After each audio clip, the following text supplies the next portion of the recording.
അപ്പം എന്തായാലും എറണാകുളം സിറ്റിയിൽ നിന്നോ കൊച്ചിയിൽ നിന്നോ ഒന്നും പറ്റില്ല, കൊച്ചിയോ ട്രിവാൻഡ്രോ ഒന്നും നമുക്ക് പറ്റില്ല.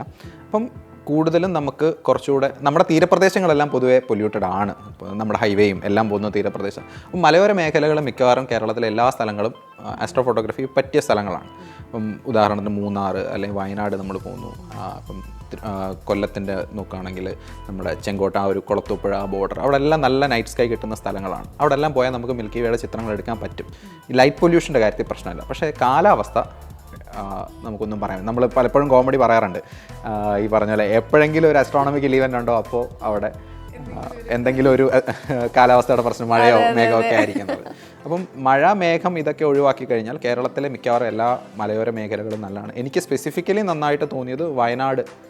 മിക്കവാറും സ്ഥലങ്ങൾ വയനാട് കുറച്ചുകൂടെ മഞ്ഞ് കുറവുണ്ട്. മൂന്നാർ നല്ല സ്കൈ കിട്ടും, പക്ഷെ പെട്ടെന്ന് മഞ്ഞ് വരുന്നൊരു സ്ഥലമാണ്. അപ്പം വയനാട് നല്ലതാണ്.